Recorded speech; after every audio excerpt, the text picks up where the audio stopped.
All right. What's going on, Takeoff Gang? I just started this channel. This channel is obviously going to be about trade talks, what's happening fundamentally wise in the market. But this video is going to be about how and why I got started with trading. So like anybody else, my story is probably somewhat very basic and simple. I had nothing planned on what I wanted to do with life. I love playing sports, and that was about it. So, and I never really did any research on what else to do.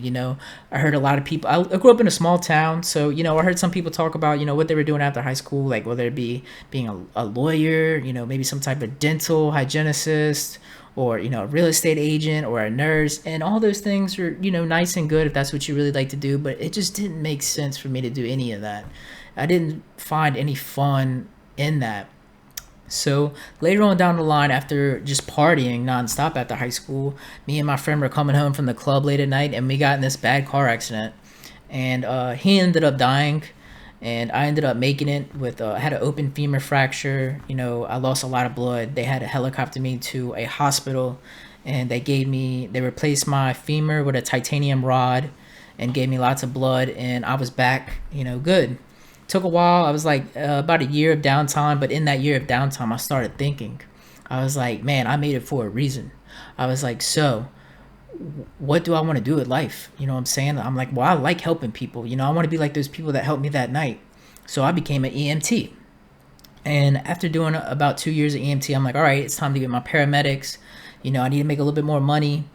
And after I got done with my prereqs, I don't think I want to do this. I'm like, I'm just seeing depressing stuff every day. It doesn't make sense mentally. It doesn't make sense financially. Like, would they get started paying 45, 50 grand a year? You know what I'm saying? That's not enough. What is that? A vacation a year? You could barely take care of yourself or your family at that if you have one. So it just didn't make sense. Like, I'm seeing deaths every day, things happening to people, to babies, to kids, which that's what really like bothered me. Like, I don't want to, like, I'm tough. I'm very tough mentally, but I can't take stuff when stuff happens to kids. And people are like, oh man, you just got to be mentally tough, and you'll be all right and stuff like that. And I'm like, yeah, I'm mentally tough. I said, but no normal human in this world, like, it is just not normal to see deaths every day and think you're going to live some positive lifestyle, because you're not. You know what I'm saying? You spend most of your life at your job. So therefore, if you're spending most of your life at your job and you're seeing people die every day, or you're trying to freaking keep somebody alive by doing chest compressions or holding a gunshot wound, what you think, you're going to just go home happy every night, especially if you got a family and stuff? So it just didn't make sense. The money didn't make sense. Nothing made sense about it. So I got out. And I'm like, well, what else am I supposed to do? Like, I just like helping people. I'm like, I mean, what else is there to do? So I go on Google. I come across stuff like Bitcoin. I see like people posting about it on Instagram, and so that's where just everything started. I started investing in it in like 2013 or 14 when it was like around 7,000. Made a couple of $100, and I was like, man, this is cool. I was like, I got to do more research about this, and then I started coming across like investing, like forex, stocks. And I didn't get into stocks, but I got into forex. Got into trading commodities, currencies, and it looked cool. I saw people making money, and I'm like, man, I got to get into this. So I opened up a trader's account, and I opened up a broker's account, and I traded like XRP. I was doing just standard lots on like cryptocurrencies, like just watching my money go up and then watching it go down. And like there was this one night where I made like $700 trading XRP, and I woke up in the morning and I was like, dang. I was like, I just woke up and made $700 in my sleep. I'm like, this is fucking cool. Thought I was the shit. A week later, lost all that plus $1,000.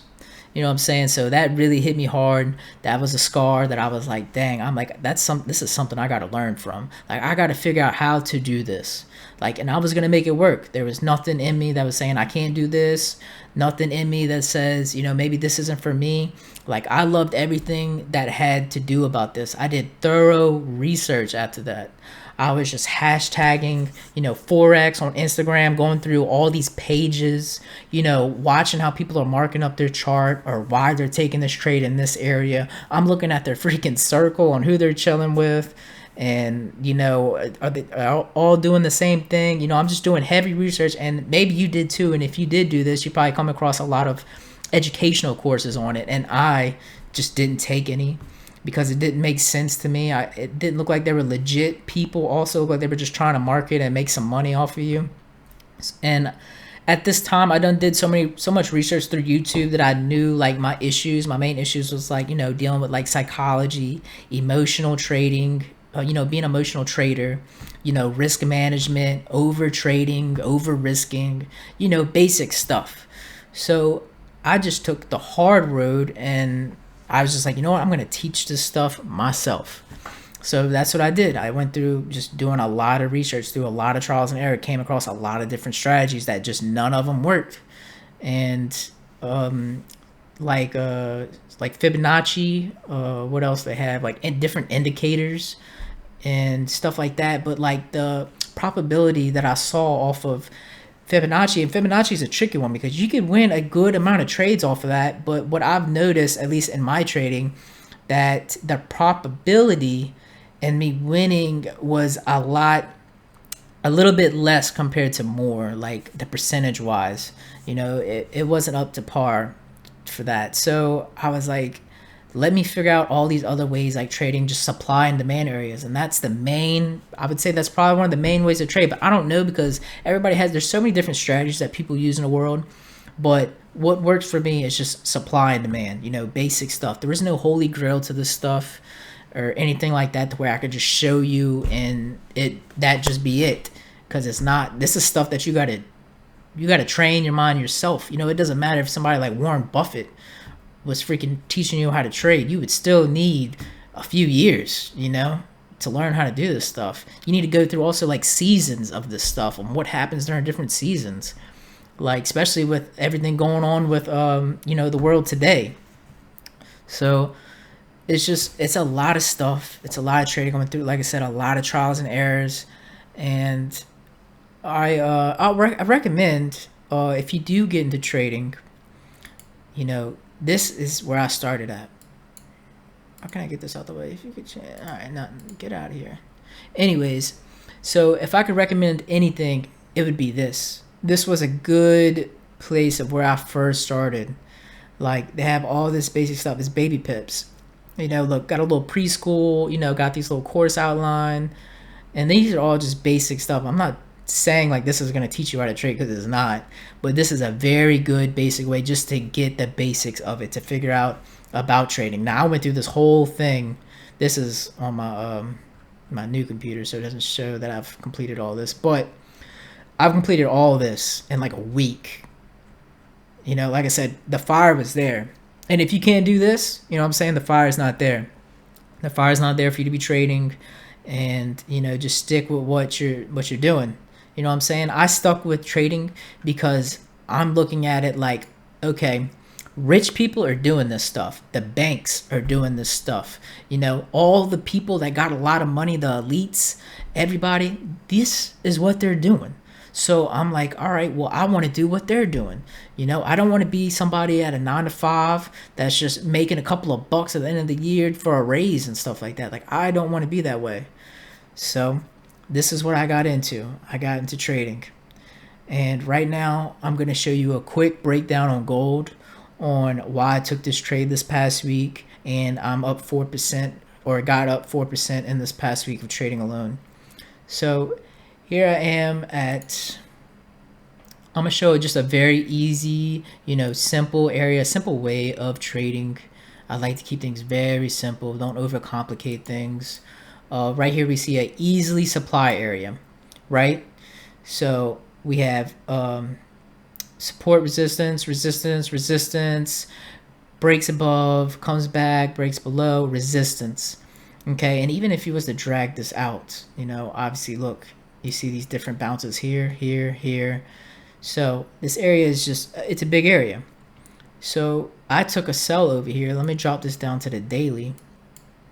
I took a sell over here at, it's like 1827. Yeah, right around here at this blue line. And like I said, when trading, like, your goal should be risk management. Most important thing, risk management. And I like to keep my stop loss pretty tight. You know what I'm saying? So here's my stop loss above this zone. If we break above this zone, obviously we're going to come up to these areas. So if we break down, we're obviously coming to fill these wicks like we did. I got out around here, 1804. I got out around. We could be coming to fill this wick, these wicks. And so when I trade, whether if it's going in negative, I'm closing partials. That way I'm not losing the whole thing. And even like when I'm going in profit, I'm closing partials and letting some ride. And so that's my way and kind of like style, if you want to call it, or strategy, a plan. That's how I trade. And it worked for me. And again, came off over here on another daily, and I took another sell up here. Once I saw more rejections, and if we come all the way down to the hour, we could easily see bearish momentum starting to form coming off the zone. If we're underneath the zone, I'm looking at it like this, a sell, and stop loss above. So it was just very easy for me to take this trade. Though we are in a very bullish structure on gold, like if you want to draw some lines, like I said, I like to keep things simple. Just keep this as like a point of, okay, we're in a bullish momentum, so above this we should be buying. And like I said, when trading, things are just all different, depending on what time you look at the market. I just happen to be looking at the market and I saw this.